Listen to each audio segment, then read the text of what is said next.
I'm headed to Mu Cang Chai today, which is a 6.5 hour ride, which I'm not looking forward to because that's really far, especially on a really small scooter like I have.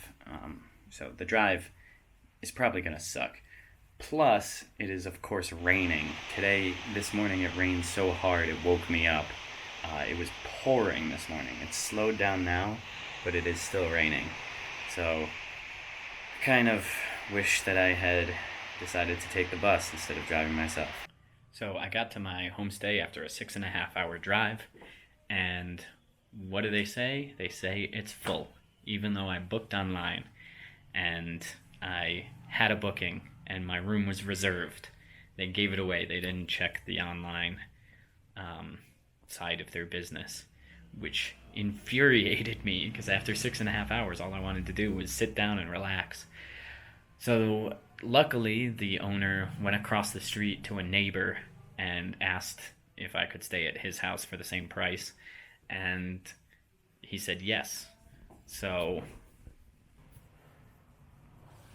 I'm just staying in some guy's house.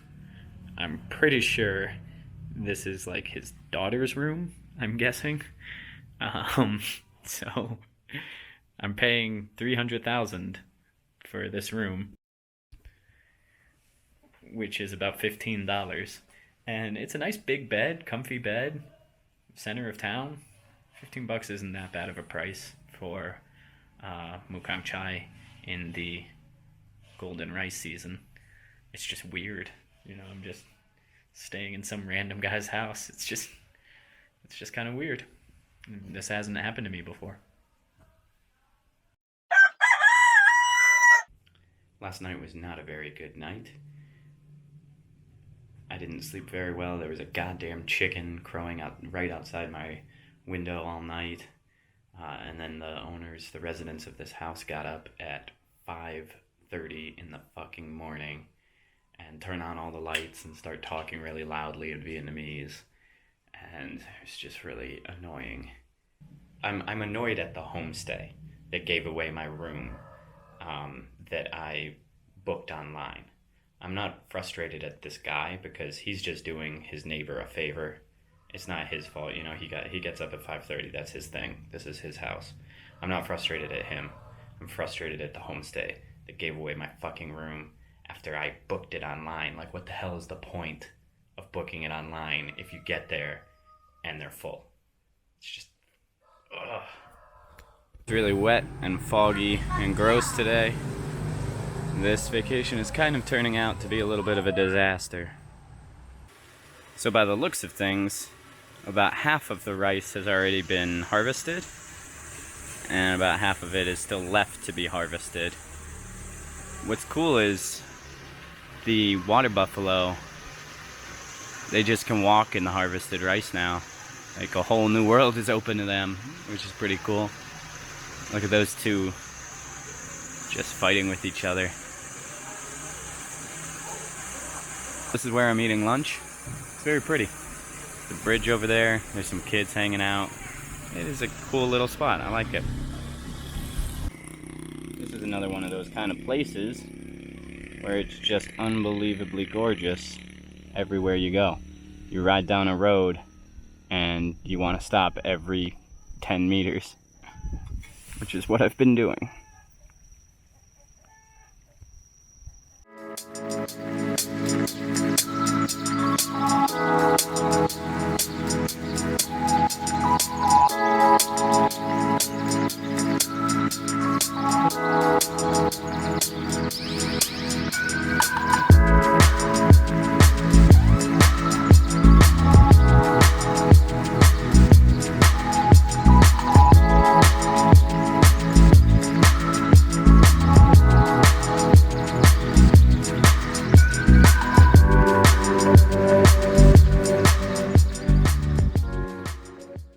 I keep comparing this to Sapa because the landscapes are very similar. There's lots of rice, lots of terraces, lots of mountains, all that kind of stuff. What's cool about this versus Sapa is the mountains are much higher here. Or they might not be higher, but they definitely put the rice terraces much higher. In Sapa, the rice terraces only go up like half the mountain. Here it seems like they go almost all the way to the top. I'm a little lost right now, trying to find the homestay. I am definitely not on the right road, because as I was coming down here, all the locals were looking at me like, what the hell is he doing? But it's unbelievably beautiful down this road, down every road. Down every road.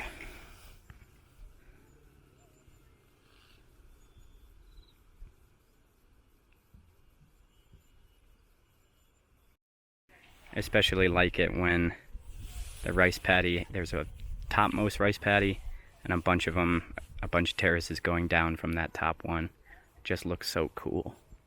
I'm not going to go down this road anymore because it's wet today and it is very slippery and very steep. But luckily, there's a lot of really well-paved roads around that take you all over this gorgeous area. The homestay I'm staying in, it is very rustic, but it has one hell of a view. Really, really, really beautiful. So Google just had me drive through an absolute shit show of a road just to tell me to turn around. There's something that Google, for some reason, it seems to think that you can't just pull a U-turn.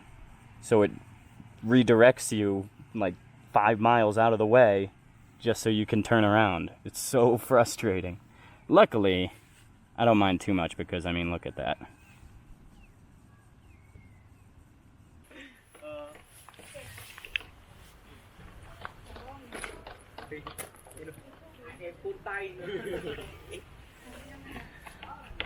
Hello, Mu Cang Chai Homestay.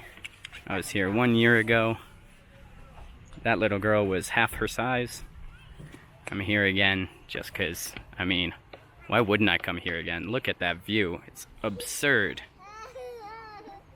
360-degree view of this amazing place.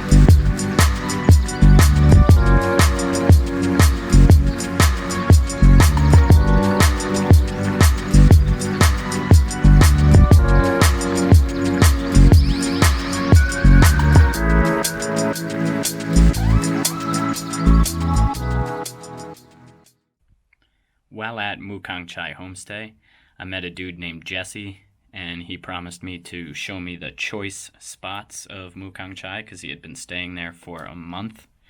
So I decided to follow him, and he took me to a place called Lao Chai.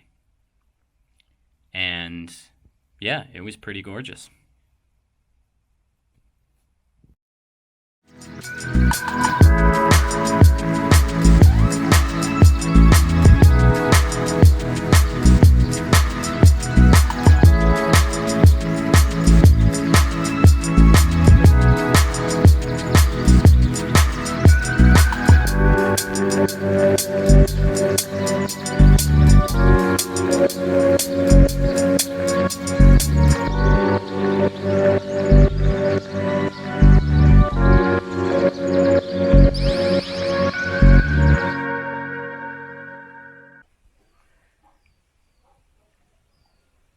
Last night was rough.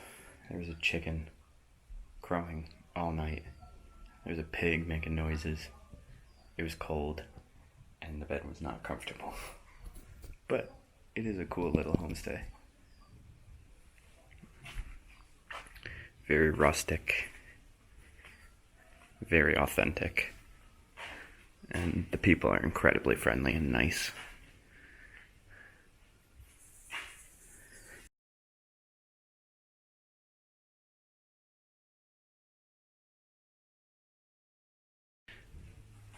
They had that bubbling all night. Slow roasting, I'm guessing. Several fires inside. I'm gonna have breakfast right now. I hope it's good. I'm the only one still sleeping. Because it's 10 a.m. and the only sleep I actually got was between like 6 and 10. Before that, the fucking chicken wouldn't shut the hell up. Oh man. But you can kind of see over there. The views are stunning. So this is what I've been dealing with, this road, on my way to Mu Cang Chai viewpoint. It doesn't look that bad on video, but it is just entirely mud. I have gone down, and it's very steep as well. This is one of the flatter spots. I've been going down this in first gear, trying to take it slow, but my bike is now, the back wheel is entirely filled with mud. So it has no grip whatsoever. So I have been, the steeper sections, I have been going down basically sideways, going down the mountain. I have no brakes now because when I hit the brakes, I just start sliding. So it's really intense. It's fun, but it's fucking terrifying too. My GPS says I only have 3 minutes left, but it's been saying that for 15 minutes.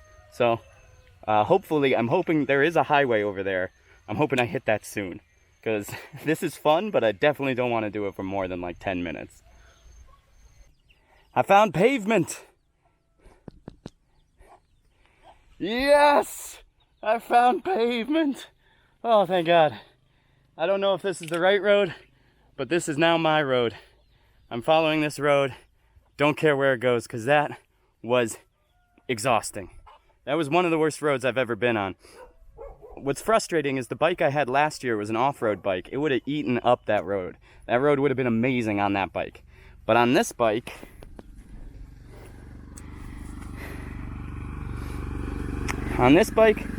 not so much. As you can see, the tires are just covered in mud.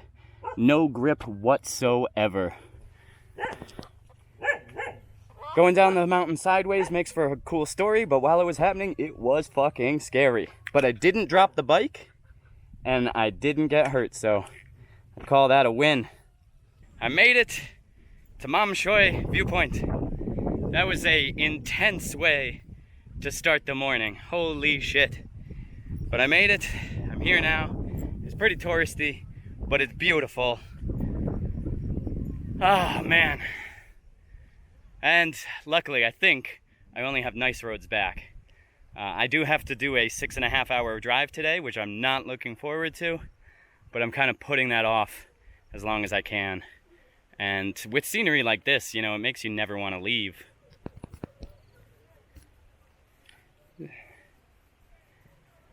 The rice paddies here are much steeper than in Sapa.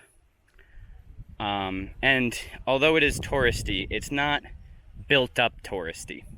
You know, there's people around, there's lots of people around, but other places like Sapa are just covered in like big resorts and ugly stuff like that. And Mu Cang Chai doesn't have that. It has a ton of homestays, but it doesn't have very many resorts. I think they're coming, they're on their way, but they're not here yet. So really, Mu Cang Chai is really the place to go.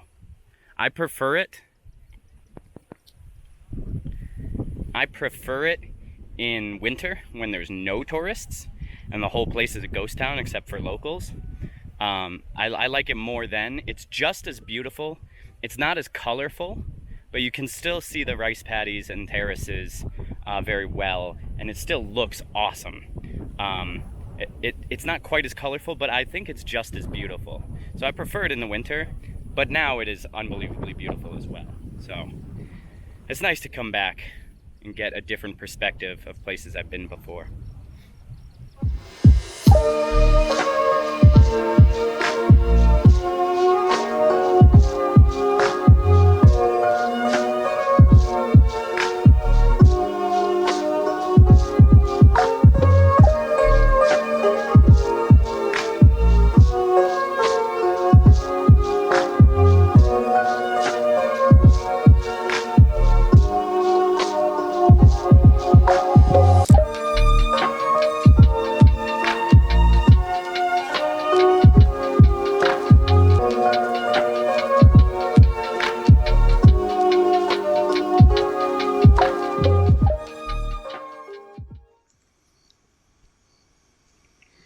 Beautiful view. I was driving past this way 2 days ago, and I decided not to stop because there was too many people, but it was a beautiful sunny day and I should have stopped. But I was like, I'm gonna be driving back this way. I don't have to stop. I can stop here 2 days from now. That was my thought process. But of course, 2 days later, now I'm here and it's not sunny and it's cloudy and it looks like it's about to rain and there's fog. And there's fog all over the place.